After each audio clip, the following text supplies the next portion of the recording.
Dr. Wright is an associate professor in forensic and legal linguistics at Nottingham Trent University.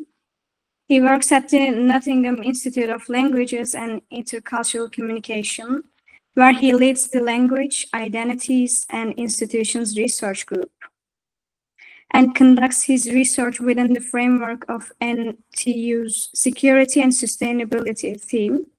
He is also the evaluation coordinator for the English Language and Literature units. His research focuses on the development of justice through language analysis, combining discourse analysis and corpus linguistics methods in forensic contexts. His work covers a variety of topics at the intersection of language, law, and justice, such as forensic author analysis, courtroom language, and the use of voice recognition evidence. Dr. Wright regularly publishes in international journals and speaks at conferences, having delivered invited talks in many countries. He also has received several awards for his excellence in teaching, particularly in the field of arts and humanities. He won significant teaching awards at NTU in different academic years.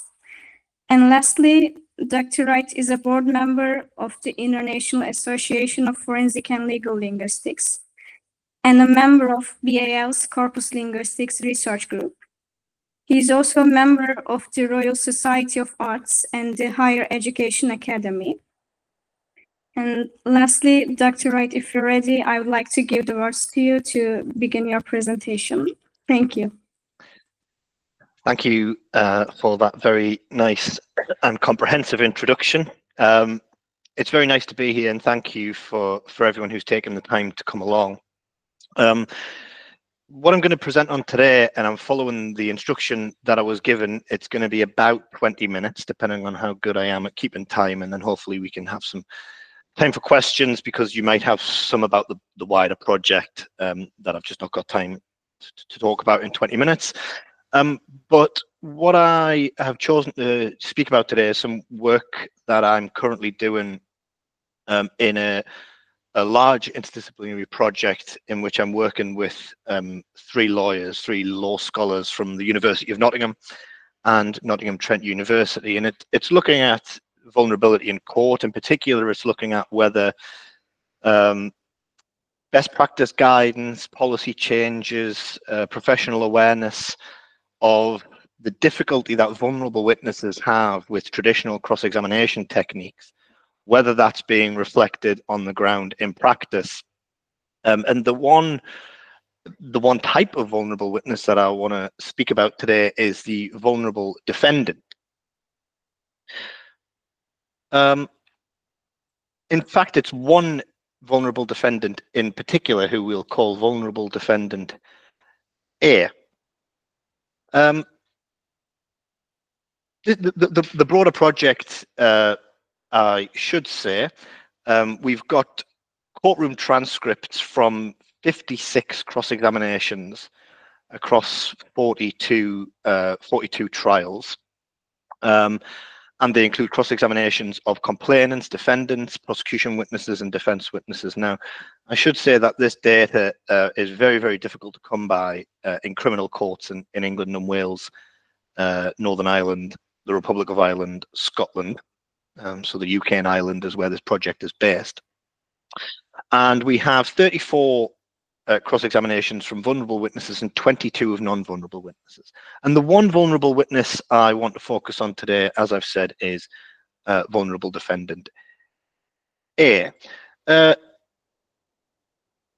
Defendant A is vulnerable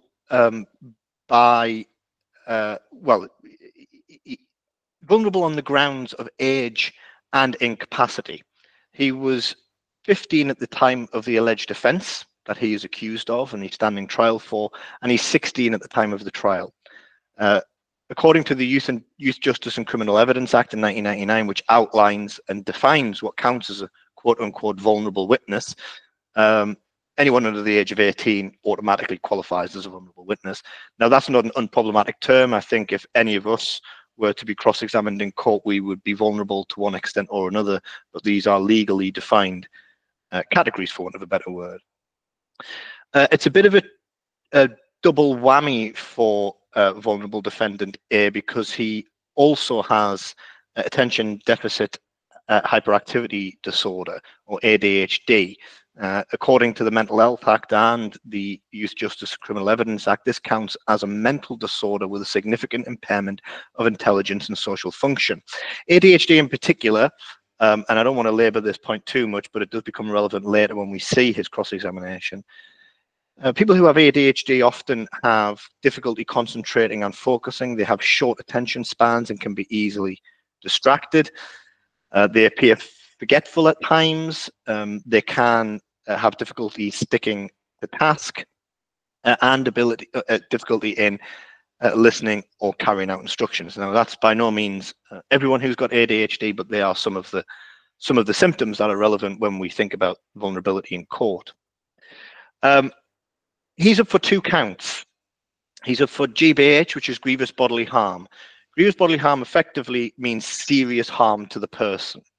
Now, our defendant pled guilty to that before the jury were impaneled. So before the trial took place, he pled guilty. So that is not what he's on trial for during this trial. What he's actually on trial for is a separate count of GBH with intent. Now, that's a much more serious crime and carries a maximum sentence of life imprisonment. And that's the one that the prosecution are going after in this trial.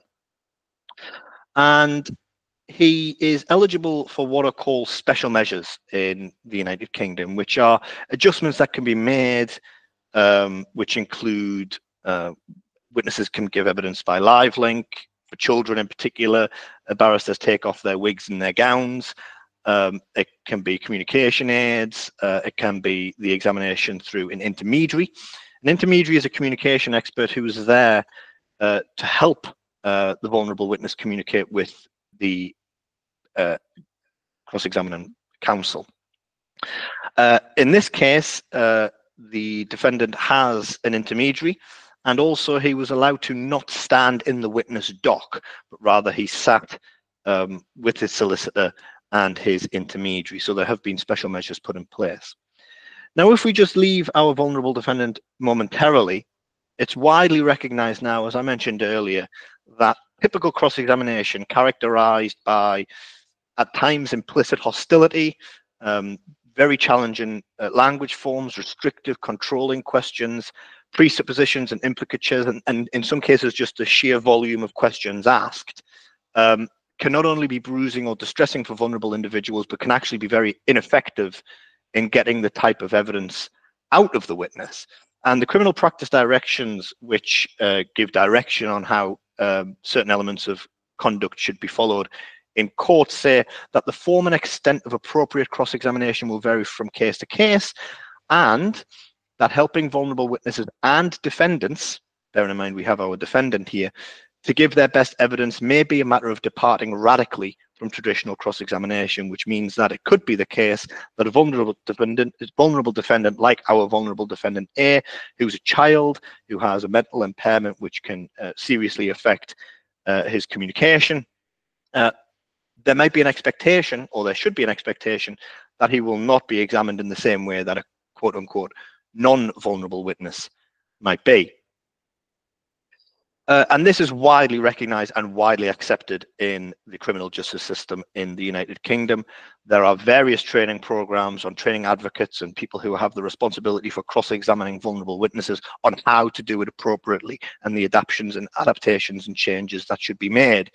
The Inns of Court College of Advocacy, they are a professional training body who provide education, leadership, guidance in the pursuit of excellence in advocacy and professional ethics to advocates, to counsel, to barristers.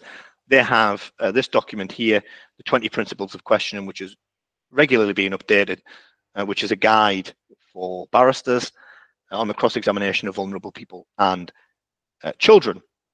There is also a service called the Advocates Gateway. The Advocates Gateway provide free access to practical evidence-based guidance on how barristers should communicate with vulnerable witnesses and defendants. And they provide toolkits which are the do's and don'ts of when you're cross-examining a child, or when you're cross-examining someone with autism, or what have you. And these toolkits have been widely endorsed by senior judges in the appeal courts and by professional bodies. And the Equal Treatment Bench Book by the Judicial College aims to increase awareness and understanding of the different circumstances and different approaches to cross-examination that should be taken up to allow everyone equal participation in criminal trials. So this is not just a small corner of the profession that are saying that we need to look after vulnerable witnesses and defendants better. This is a consensus across the profession. So let's, after that short break, return to our vulnerable defendant A. And what I'm going to do from now on for the next 10 to 15 minutes, as I carefully watch the clock, is go through and examine and observe and be a bit of a tour guide for you all to see whether or not there are adaptations being made to his cross-examination, whether features of the cross-examination that we see in our data is what we'd expect of a child with ADHD. The first of all, and just a really easy route in, is the number of questions asked. Now, this is a really easy one to count using corpus linguistics methods. And in our data set, the average number of questions asked to non-vulnerable witnesses was 158. That's 158 questions per cross-examination, which is a lot. In comparison, the average number of questions asked to vulnerable witnesses is 115. So generally speaking, across our data set, vulnerable witnesses are asked fewer questions than non-vulnerable witnesses. And this follows professional guidance, which suggests that cross-examination must not be longer than required when you're dealing with vulnerable individuals. Unfortunately for our vulnerable defendant A, he is asked 265 questions in his cross-examination, which is not only double what is the average for other vulnerable witnesses, I hasten to add non-defendant vulnerable witnesses, but it's also significantly higher than the number of questions that are typically asked of non-vulnerable witnesses.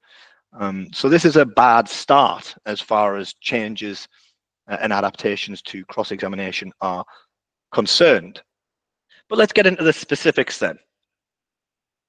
One thing that is recommended across a lot of this good practice guidance, and this is taken from the 20 principles of questioning, which I mentioned earlier. Principle 8 is signpost a new topic. Barristers are advised that signposting is the term used for the introduction given by an advocate to the topic in question which they embark on. And the argument is that they can be helpful in guiding the child or the vulnerable witness who may have difficulty in understanding or difficulty in communicating. It can help guide the witness through the questioning. It says that it's important to help vulnerable people and children focus attention and remain focused. Now, this point is specifically important for our vulnerable defendant who has ADHD and therefore may have difficulty in focusing and remaining attentive. And when moving to a new topic, advocates should re-signpost. And the idea is that you signpost a question, then you ask questions about that. Sorry, you signpost a topic, you ask questions about those topics, and then you move on. Now, that's also recommended in the Advocate's Gateway Toolkit on planning to question someone with a suspected or diagnosed mental health disorder. Indicate when questioning when one topic is coming to an end, signpost the next topic to be talked about, and this gives the witness time to focus on the next subject. We've got a chapter coming out, which is referenced later on in this talk, which looks specifically at signposting. And the good news is that in our data set, typically, there are more signposts in the cross-examination of vulnerable witnesses than there are in the cross-examination of non-vulnerable witnesses. And thankfully, we do see it explicitly mentioned in the very opening turn by the prosecution barrister who's cross-examining our vulnerable defendant A. He says at the very start, I'm going to try to say to you, I'm now moving on to this topic. He says that the barrister says, if I forget to do that, I'm sure your intermediary will tell me. Do you understand? So this is great. And we see it in practice in the cross-examination. For example, you can probably tell, defendant name. I'm moving on to the topic of asking you about the clip and the incident. So we have a signposted topic and a response. Yes, that's what I'm going to ask about. So we're getting into what happened on date. All right, yeah, well, that's being said. So there's a few things that I want to talk about here. First of all, we have signposting here, but actually two topics are signposted, the clip and the incident, which is not ideal because one topic should be signposted at a time. So this can be confusing. Which one are you going to be asking questions about first? It also says in the second turn there by the barrister, that's what I'm going to ask you about. But which one, the clip or the incident? So we've got a well-intentioned signpost, but signposting two topics instead of one. That could be a potential source of difficulty for this child with ADHD, but it seems as though it's not a problem. It says yes. The clip here refers to footage of the assault, the alleged assault that this accused defendant is on trial for. And we can actually see while that's being set up, he's talking about the video here. So we've got the signposting of two topics. That's a problem. Should be one. Then we've got in the background, while all of this question is going on, which I'll show you in a second, a video about to be played to the court. Now, if I can just really quickly take you to a different document, which hopefully you can see. This is the same. This is the start. I'm going to move on to the topic and ask you about the clip and the incident. While that's being set up, can I ask you some other questions? One, did you lose your temper? Two, you completely lost it, which is a statement, not a question. When you were looking at complainant name, you could see that you'd heard him, and it goes on and on and on until here, where the cross-examining barrister takes a pause and asks the court clerk, can we try something else? The video is clearly not working. So there's some technical difficulties. We then have more questions. How could you tell he was hurt? Did you mean to hurt him? These questions here, did you mean, get right at the heart of the intent part of GBH with intent. This is the thing that carries a maximum life imprisonment sentence. These are being asked while the video is being set up, which is clearly distracting for the cross-examining barrister because he's mentioned it. He paused the cross-examination. Did you mean to injure him at all? These are very evidentially significant questions. And it goes on. Who was doing the kicking and the stamping? Did something change your mind? Who was doing the stamping and the kicking? Did your temper get the best of you? And then finally, the video is ready. 23 questions after the setup started. So this is not ideal.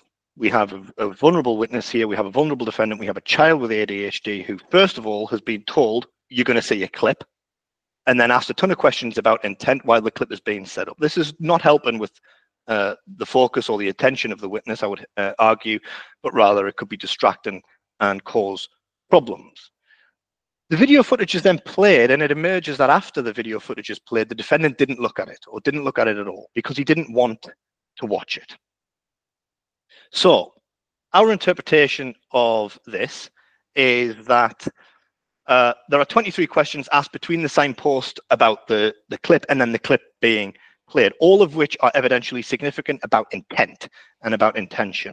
When the footage was finally played, the defendant watched the start of it but didn't watch the rest of it. So we might assume that the defendant was not too happy when the cross-examining barrister said, we're going to play the clip. In fact, you might argue that his attention was thinking about the clip. I don't want to watch it. I don't want to watch it. All the while he's being asked these really, really evidentially significant questions about intent. So he's anticipating the video. He's anticipating the questions about the video, the clip, because that's been signposted. But in fact, the questions come much, much, much later. So that's to say, rather than counsel focusing the child witness's attention on a single topic, the cross-examining barrister signposts two topics, one of which isn't asked questions about until 23 questions later, all the while this distraction kerfuffle is going on trying to get the video set up, and in fact has probably done more to distract the witness than anything else. So that's signposting. Another thing, which I'm going to have to swap this, bear with me. Another thing that is advised against in the cross-examination of children is what are called the direct challenges.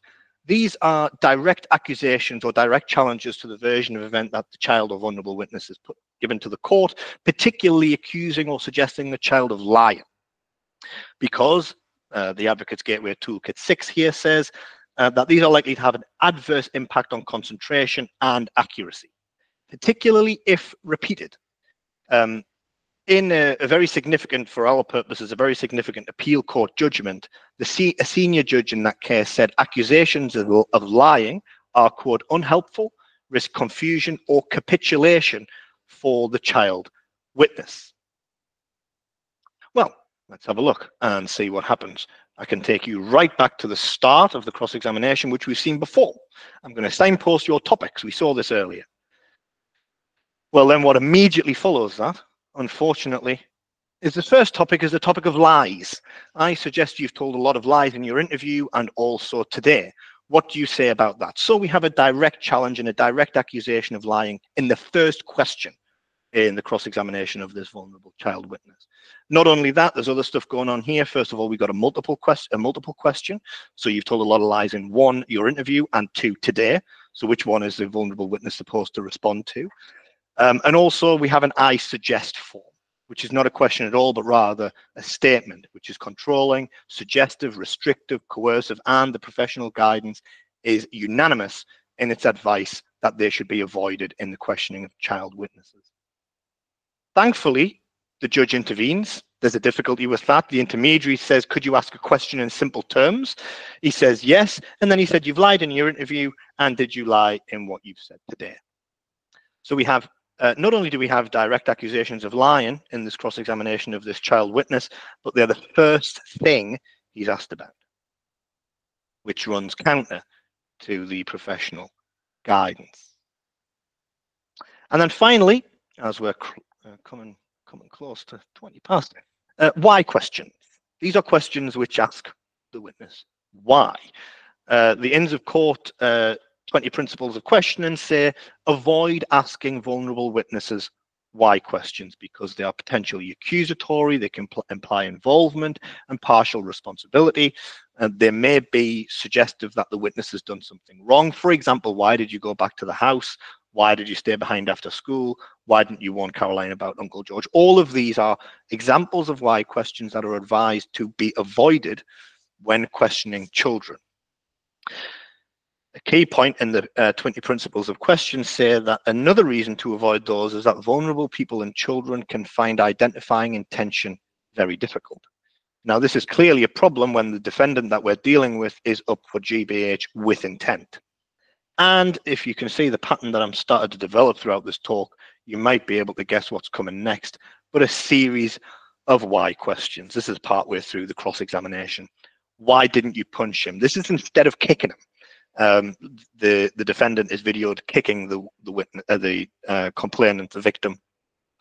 Why didn't you just punch him? Did you want to do maximum damage? We have, why did you choose his head? So not only did you kick him, but you also chose to kick him in the head. These why questions are the types of questions that are supposed to be avoided. In fact, in all of our data, all of our witnesses, he's asked the most why questions. The average number of why questions in the cross-examination of vulnerable witnesses in our data set is about 3.5 or 3 why questions per cross-examination. He's asked 34, which is 10 times the amount. But the problem, of course, here is that the cross-examining barrister is trying to pin down intent. That's why questions are a useful tool for doing that. So sometimes it might be that when you're cross-examining vulnerable defendants, the purpose of cross-examination, the putting of the case to the witness or the defendant, requires the use of why questions. But actually, the issue might be exacerbated when we look at the positioning of these why questions in the cross-examination. They tend to occur in clusters. So we'll have a series of why questions, then a gap, and there's no why questions asked, and a series of why questions, then a gap. And it just so happens that these appear to be towards the start, the middle, and then towards the end of the cross-examination. So it might be that although you might not be able to avoid why questioning, you might be able to avoid clustering why questions in this way, where the witness, or the defendant in this case, has asked a series of why questions in quick succession. So just to wrap up, and that was very quick, and there is much more to say about this witness and about all of the witnesses, but this is the first time that I'm presenting this stuff, so it's been very useful for me to focus in on this witness. Our concluding thoughts in an article that's been published recently in the Criminal Law Review by Debbie Cooper and my colleagues and me say that certain types of vulnerable witnesses tend to be more advantaged than others when it comes to adaptations to cross-examination. It seems as though there's a perceived hierarchy between witnesses who are more deserving and vulnerable defendants who appear to be less deserving. And it seems to be the case that progress that's been made in the cross-examination of vulnerable witnesses generally is not extended to the experience of vulnerable defendants. In fact, progress is lagging behind. Just in terms of the presentation of some of the transcripts that I've given today, it's widely recognized that traditional cross-examination needs to be changed when you're dealing with vulnerable witnesses. There's no doubt about that. But there are fewer adjustments. This is what we seem to be seeing in our data for vulnerable defendants. Some of the most confrontational features, like direct accusations of lying, are still present, and that clearly needs to be dealt with. But it's also the case that even in instances where the advocate or the cross-examining barrister is trying to follow guidance, and in the example of the topic signposts, it might be ill-executed that actually make things worse for the vulnerable witness rather than improving their experience. And we saw that with the signposting of 2 topics, the signposting of questions about a video that's not shown until 23 questions later. And also some features which the professional guidance, and this professional guidance is not set in stone, you know, it can be adjusted on the basis of empirical evidence. It might be that avoiding why questions, for example, when it comes to maybe vulnerable complainants in serious sexual assault cases, maybe it is best to avoid why questions with that type of witness. But it might be that the purpose of cross-examination of a defendant means that you can't necessarily avoid why questions. And it might be that it cannot be a direct mapping of guidance across all types of vulnerable witness. And we have some references there, and I think we have some time for questions if anyone has any. And I'm going to stop sharing my screen now. Thank you, Dr. Wright. It was such an informative and enjoyable presentation. I personally took a lot of notes as well. Thank you so much again.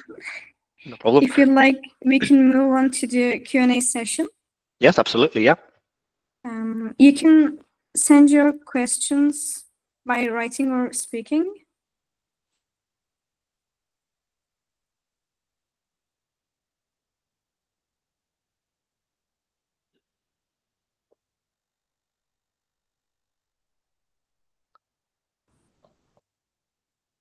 Nimet Selin Sevindik.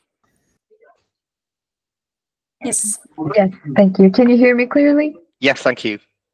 Yes. First of all, thank you for sparing your time for us. It's been such an informative presentation for me. I especially am interested in forensic linguistics, so it was pretty illuminating for me. My question is about forensic linguists who are working in this field. How would you think about linguists working in cooperation in the court? Like, how would it affect the cross-examination if we work with linguists? Because I believe that it would be pretty beneficial for the whole case's sake and defendant A's sake. Yes, so well, I guess my first response to that is that the first line of, for want of a better word, the first line of protection or defense that vulnerable witnesses can have when it comes to communication or linguistic challenges specifically is the intermediary. And they are professional communication experts who are supposed to be there to stop cross-examination if it's becoming too difficult, to ask cross-examiners to change question forms if they think they're not fair. Now, what our study has shown is that, and I will get to your question eventually, I promise, but what our research has shown when we spoke to intermediaries as part of our project is that while, again, there's a disparity between the provision of intermediaries for vulnerable witnesses or vulnerable complainants or victims and vulnerable defendants, they are there by default, without question, for vulnerable witnesses. For vulnerable defendants, they're not as commonly used. So vulnerable defendants, this is what we talk about when we talk about an inequity between vulnerable witnesses and vulnerable defendants, is that oftentimes vulnerable defendants don't have that intermediary protection that vulnerable complainants might have, for example. Now, where I think linguists might, and we've worked with intermediaries, and they're very good at identifying, they're professionals in identifying particularly suggestive questions or particularly coercive questions. Where I think linguists can help, and hopefully this is a project that, given the fullness of time, someone can do, is work with intermediaries to see the precise sort of linguistic challenges that their clients or their defendants or witnesses tend to have, and work with intermediaries in that way. I think there is still some attitudes amongst the legal profession that intermediaries disrupt trials, and they're not so welcome. And so to think on top of that, we're going to add linguists in, I think there would be some what's the right word? Some resistance to that, I guess, from the criminal justice system. But I think there definitely is space for research and practice purposes for linguists working with intermediaries, to see the most typical types of linguistic challenges that their clients face and how we might get ahead of those before the person stands trial. Thank you so much. And I have another question, actually. In terms of discourse, can we say that during the court, it is inevitable that the judge plays the dominant context receiver? So I think the intermediary does not help too much of a help at all. That's an interesting question. So in the adversarial system, in the adversarial criminal justice system that we have, the judge is there as an arbiter and manager of the trial. So unlike some inquisitorial systems, the judge doesn't decide whether it's guilty or not guilty. That's up for the jury. The judge is there, to make sure that everyone's playing by the rules of engagement. We have evidence in our data set of judicial, so judges intervening in cross-examinations. We had that on one of the examples there. But that very much varies from judge to judge. So some judges are really on top of this sort of thing and nip in the bud, for want of a better word, bad cross-examination practice. Having said that, the intermediary, in our data at least, when the intermediary intervenes, they always get the support of the judge. So although, yes, the judge has the overall contextual dominance, if the intermediary, that's why they're there, if the intermediary sees and identifies a problem, the judge will pause cross-examination and let the intermediary make their point. And that's what we've seen, at least in our sample, unanimously across the board, which is good. When there are intermediaries, when there are trials where the intermediaries aren't there and it's down to the judge, practice varies. Some judges will intervene and some judges won't. Okay, thank you so much. I've got the answers that I wanted to have. Thank you. Oh, that's good. That's good. Thank you. I think Adichan Kaya wants to ask a question. Okay. Hello, Mr. Wright. Hello. First, I'd like to thank you for the excellent presentation. Coming from a cognitive linguistics background, I found one of the plots that you showed particularly interesting, specifically the one about the timing of the why questions. My question is, do we often observe this pattern in other cases as well? Or is it a deliberate choice to ask the questions at that point, or does it occur naturally? Well, I have probably, thank you for that question. It's a good question. Unfortunately, I don't have a very good answer. So the reason that we can see that pattern, or maybe our ability to see that pattern, is because that defendant was asked by far the most why questions. So other witnesses who are asked why questions, and I should have actually said, a lot of the times for other witnesses that we see, not our defendant, the why questions are not asking about their behavior, but it's things like, why do you think, person X did this, or why do you think that, asking about accounts for other people's behaviors rather than their own. So if we had other defendants or other witnesses who were asked a series of why questions, we might see patterning in the way, or clustering in the way that we did, and timing in the way that we did.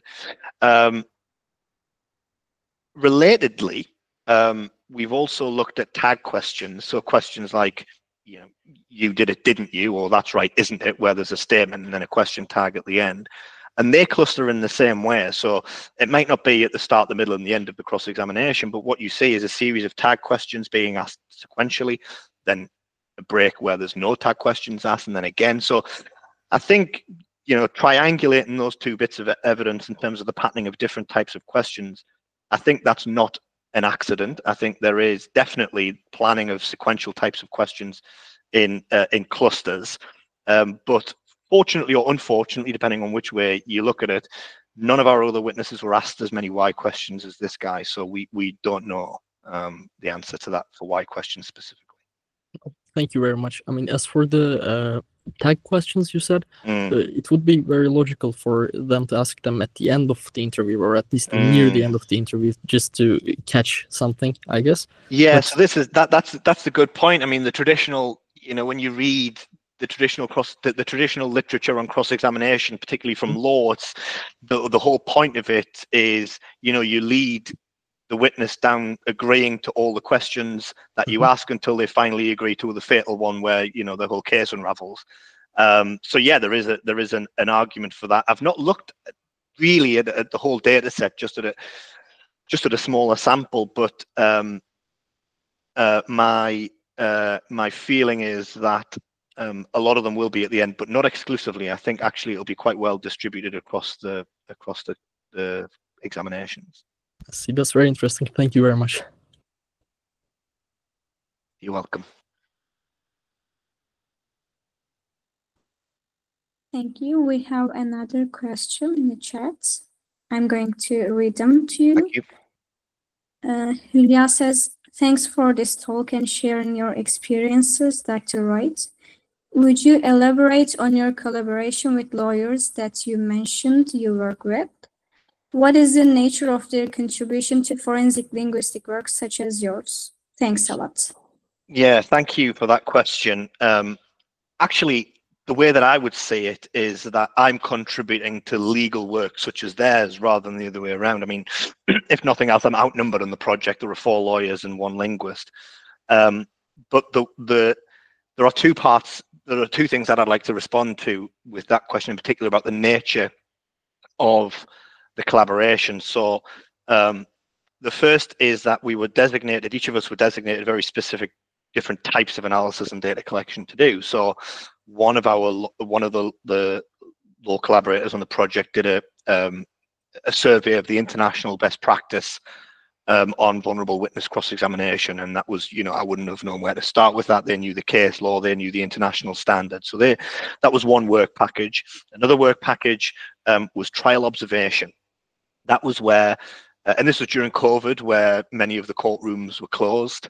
Our colleague, and there was a couple of research assistants as well, was sat often in a different room watching the trial through live link and making notes, so that there was trial observations, often of the whole trials and certainly of the cross-examinations. I'll come back to the trial observations later. That was one work package conducted by a different, led by a different lawyer. And then also we had 2 lawyers on the project interviewing practitioners, interviewing judges, interviewing cross-examination barristers, criminal barristers, interviewing intermediaries to get a sense as to whether, you know, what their perception of change is. Do you find that cross-examination of vulnerable witnesses has changed, and getting all the perspectives on that we can.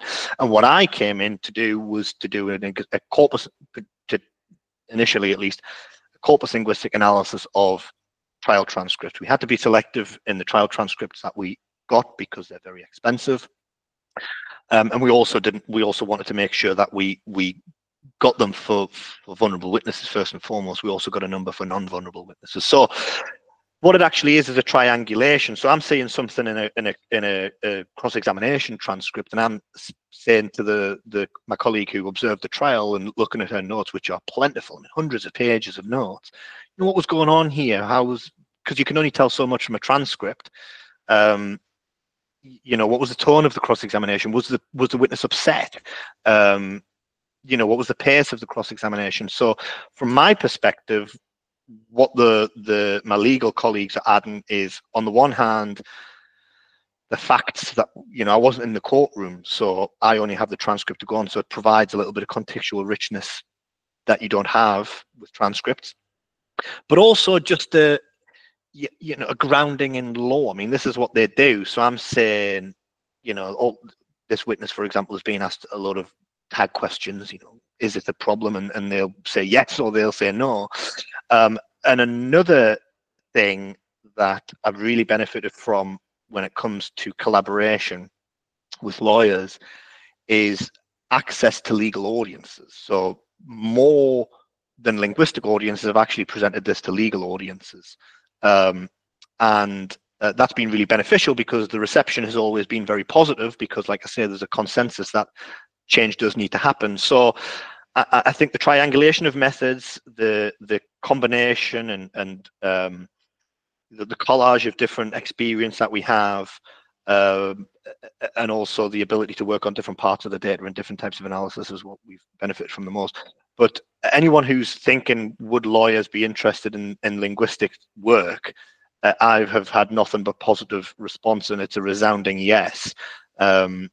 So yeah, that sort of hopefully maybe characterizes my collaboration experience.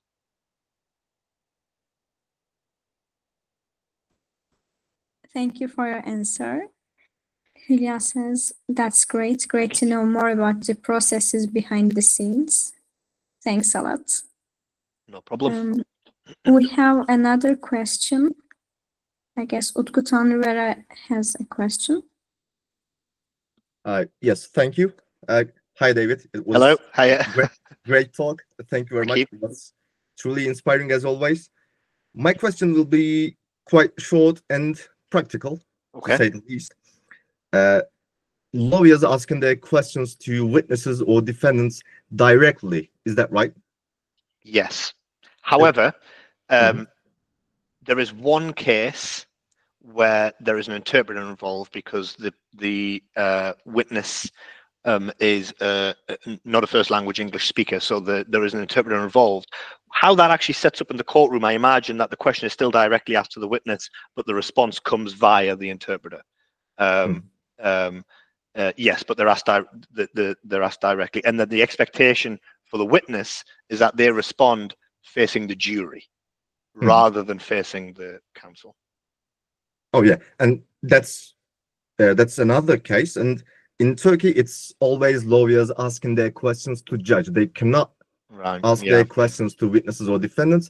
And if the judge thinks the question is okay, then they repeat or rephrase the question, or they say answer this question. So that could be of importance in terms of differences in terms of discourse there in England, Wales, or in Turkey, if we want to replicate such a study here. Absolutely, that's really interesting. So there is a process. So for vulnerable witnesses, one of the adaptations that's been made to the system is the implementation of what's called a ground rules hearing, which is a meeting between the judge and the different opposing legal counsel and the intermediary. And part of that is that the questions that the cross-examining barrister is going to ask are approved by the judge. And then so then if you've gone through a ground rules hearing, the questions that you then ask the judge have been ask the witness, have been pre-approved. So I suppose that maybe is a temporal shift to this happening before the trial, but the judge still is saying, yes, you can ask that, no, you can't. But that's really interesting, and the fact that you have the judge as a sort of in real time being the gatekeeper of particular types of question, I think is really fascinating when it comes to audience, when it comes to formulation of questions. So that's really interesting. Thank you. Yeah, thank you. Thank you.